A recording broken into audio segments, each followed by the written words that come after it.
नमस्कार, उत्तराखंड समाचार में आपका स्वागत है। मैं हिना जोशी चिरी। आइए सबसे पहले नजर डालते हैं आज के मुख्य समाचारों पर।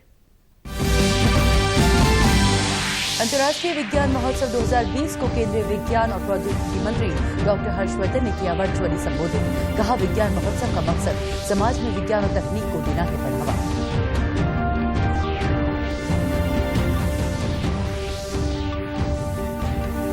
शीतकालीन सत्र के तीसरे दिन सरकार ने सदन में पारित कराए 6 विधेयक। विपक्ष की मांग पर विधानसभा अध्यक्ष ने एक दिन और बढ़ाई सत्र की अवधि।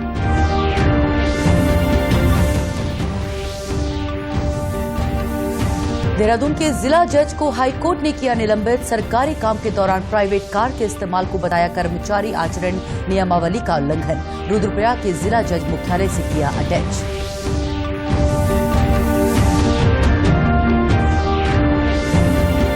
और पशुपालन विभाग की मदद से उत्तराखंड की बद्री गाय को अब विदेशों में भी मिलेगी पहचान। बागेश्वर जिले में बद्री गाय के दुग्ध उत्पादन में बढ़ोतरी को लेकर हो रहा प्रयोग।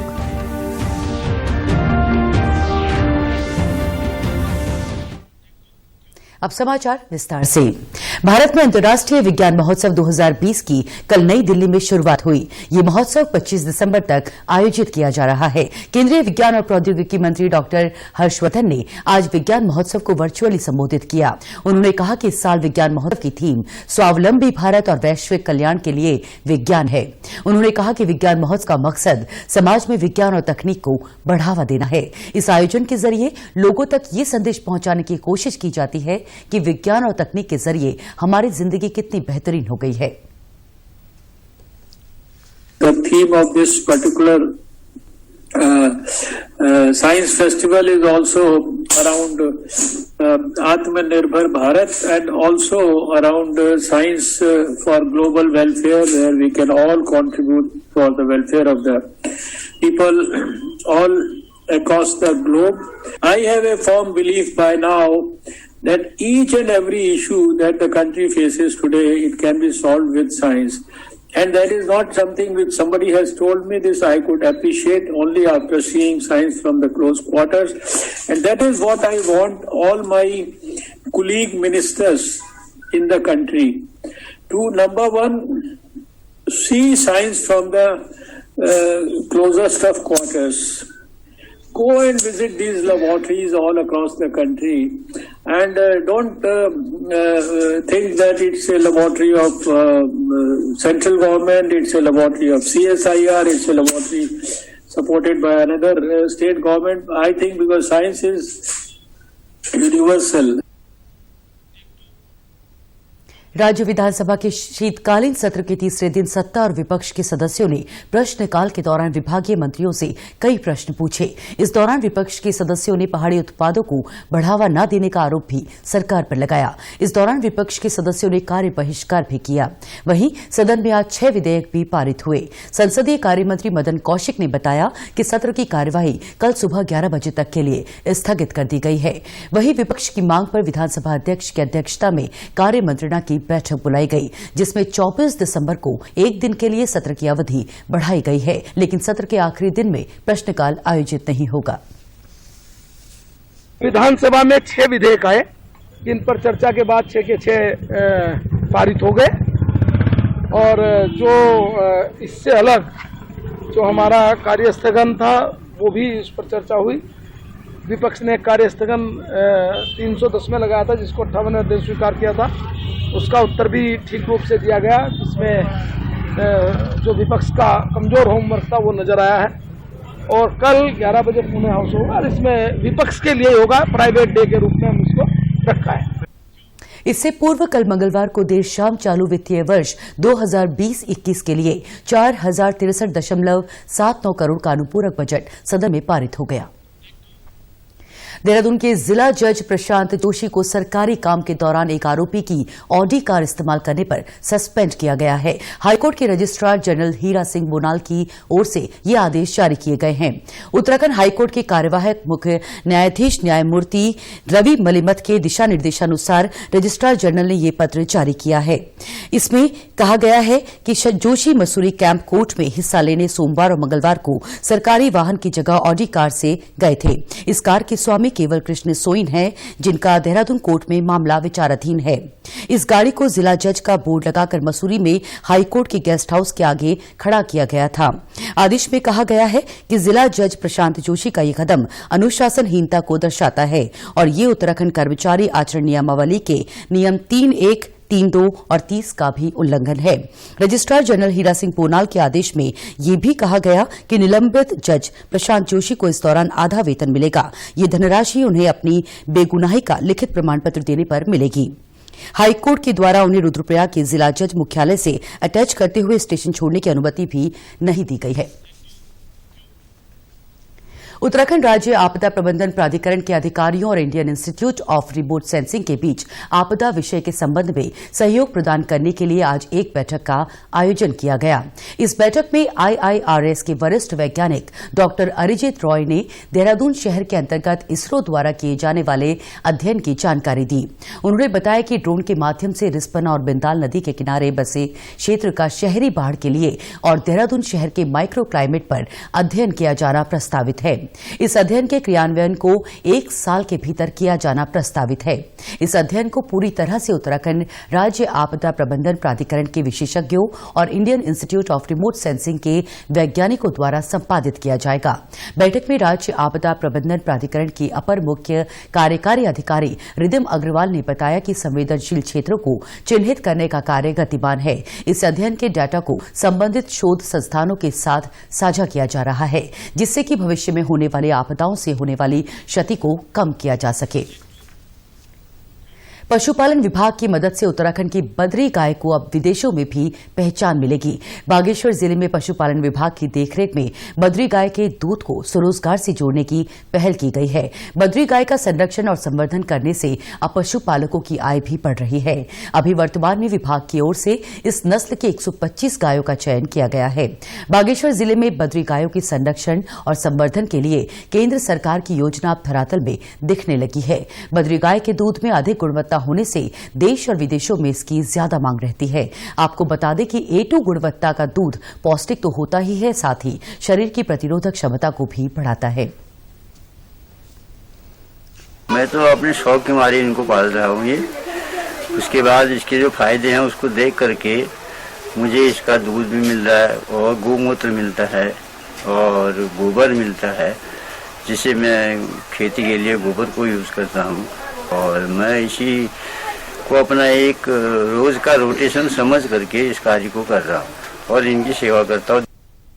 बागेश्वर जिले के कांडा, पालड़ी, करमी, सौंग और शामा में 125 पशुपालक बद्री गाय पाल रहे हैं। इससे एक और जहां उनकी आर्थिक स्थिति में सुधार हो रहा है, वहीं सरकार की योजना और पशुपालन विभाग के सहयोग से उन्हें काफी बल भी मिल रहा है। इस गाय को पालने से फिर जो मतलब घर का थोड़ा पालन पोषण भी हो ही जाता है, बच्चों को दूध भी मिल जाता है और मठा भी मिल जाता है, दही भी मिल जाता है और घी भी मिल जाता है और इस प्रकार से हमारी आजीविका का हमारा कोई साधन भी होता है। और समय समय पर कोई समस्या होती तो पशु विभाग की टीम आके हमसे कोई हमारी प्रॉब्लम पूछती है कि कोई परेशानी हो तो हमें बताइए और समय समय पर हमारी गाय को इंजेक्शन भी लगा जाते हैं और दवाई भी बता जाते हैं और गाय मतलब हम लोगों का एक आजीवन का साधन भी है। मुख्य पशु चिकित्साधिकारी डॉक्टर उदय शंकर ने बताया कि बद्री गाय के संरक्षण और संवर्धन योजना के तहत पशुपालन विभाग चयनित गायों की 10 महीने तक दूध की जांच करेगा और बेहतर दूध देने वाली गाय को विभाग खरीदेगा, जिन्हें चंपावत के नरियाल गांव स्थित पशुपालन विभाग के फार्म में भेजा जाएगा, जहां बद्री गाय की कृत्रिम गर्भाधान से बछड़े पैदा किए जाएंगे।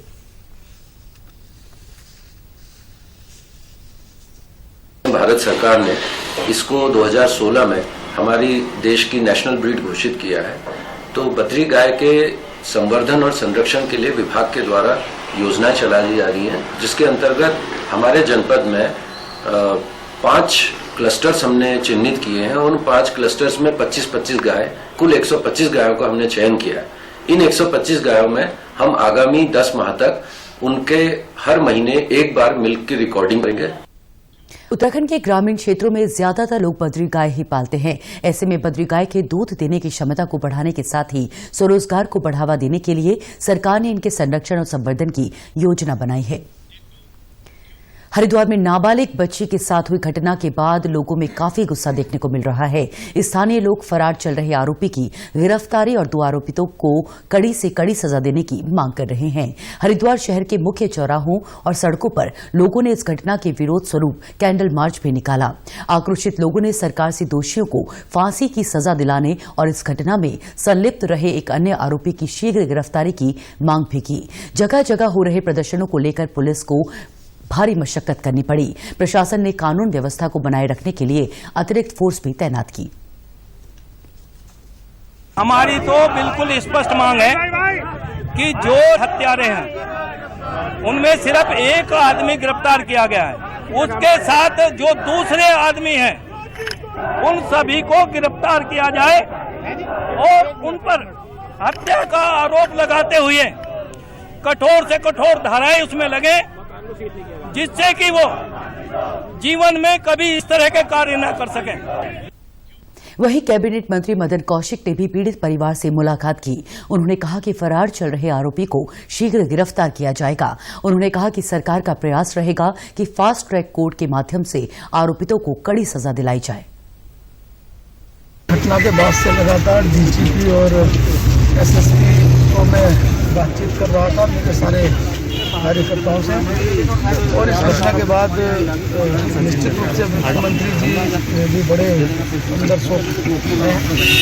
आज मैंने डीजीपी से भी बातचीत की उसके बाद, और एसएसपी से भी की कि एक तो फास्ट ट्रैक कोर्ट के माध्यम से ये पूरी ताकत के साथ खड़े कि जब तक उसको फांसी नहीं हो जाती, क्योंकि वो फांसी का ही हकदार है जिसने इस प्रकार का कार्य किया है। इसलिए फांसी तक हम लोग शांति से नहीं बैठेंगे जब तक उसको फांसी नहीं होगी। वरिष्ठ पुलिस अधीक्षक सेंथिल अबुदई ने बताया कि फरार चल रहे आरोपी की गिरफ्तारी के लिए कई टीमें कार्य कर रही हैं। उन्होंने आरोपी को जल्द पकड़ने की बात कही।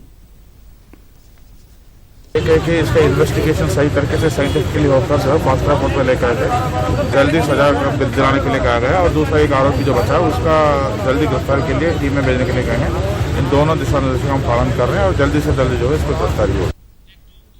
रानीखेत तहसील के दूरस्थ क्षेत्र राजकीय आयुर्वेदिक चिकित्सालय कुंवाली में आज Ayush health and wellness centre का ब्रिगेडियर डॉक्टर अरविंद राल ने शुभारंभ किया। इस अवसर पर ALBL फाउंडेशन की ओर से डॉक्टर वंदना लाल ने चिकित्सालय को 300 शुगर स्ट्रिप दी। गौरतलब है कि केंद्र सरकार के आयुष मंत्रालय ने राज्य सरकारों को 1.5 लाख हेल्थ वेलनेस सेंटर बनाने के निर्देश दिए थे। इसी क्रम में अल्मोड़ा जिले में आज राज्य सरकार ने जिले का पहला Ayush health and wellness centre स्थापित किया है। इस सेंटर में ग्रामीणों की सुविधा के लिए हेल्थ कार्ड भी बनाए जाएंगे।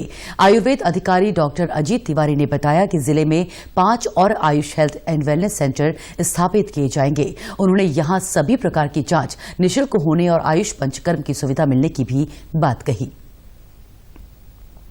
हमारे यहाँ 6 आयुष सेंटर ऐसे खुलेंगे, जिसमें पहला कुवाली में शुभारंभ हो चुका है। अभी 5 और खुलने हैं।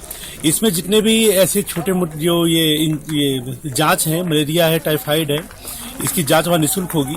और एक जांच के बाद अगर इनको कहीं रेफर भी करना हुआ केस को, तो वो भी करने की व्यवस्था की जाएगी। इसके अलावा योग, ध्यान, पंचकर्म इत्यादि की भी व्यवस्था की जा रही है। इससे सुदूर ग्रामीण जनता को बहुत लाभ मिलेगा और आगे चल करके जो भी हमारे जितने भी हॉस्पिटल हैं, हम सबको एक आयुष हेल्थ वेलनेस सेंटर के रूप में शामिल करेंगे। उत्तराखंड के समाचारों में बस इतना ही। चलते चलते मुख्य समाचार एक बार फिर। अंतर्राष्ट्रीय विज्ञान महोत्सव 2020 को केंद्रीय विज्ञान और प्रौद्योगिकी मंत्री डॉक्टर हर्षवर्धन ने किया वर्चुअली संबोधित। कहा, विज्ञान महोत्सव का मकसद समाज में विज्ञान और तकनीक को देना है बढ़ावा।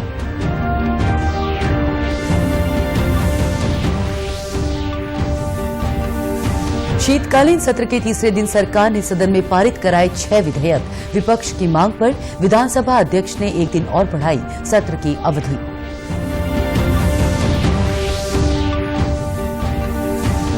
देहरादून के जिला जज को हाईकोर्ट ने किया निलंबित। सरकारी काम के दौरान प्राइवेट कार के इस्तेमाल को बताया कर्मचारी आचरण नियमावली का उल्लंघन। रुद्रप्रयाग के जिला जज मुख्यालय से किया अटैच।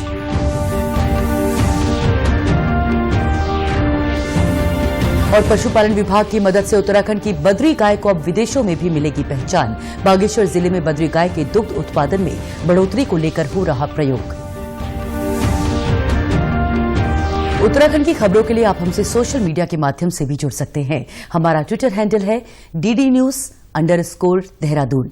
हमारा फेसबुक पेज है DD News उत्तराखंड और हमारे YouTube channel DD News Uttarakhand को भी आप सब्सक्राइब कर सकते हैं। कोरोना संक्रमण से बचने के लिए मास्क का अनिवार्य रूप से और सही ढंग से प्रयोग करें। साथ ही सामाजिक दूरी का ख्याल रखें। नियमित रूप से हाथ धोएं और याद रखें, कोरोना को हराना है, मास्क जरूर लगाना है। नमस्कार।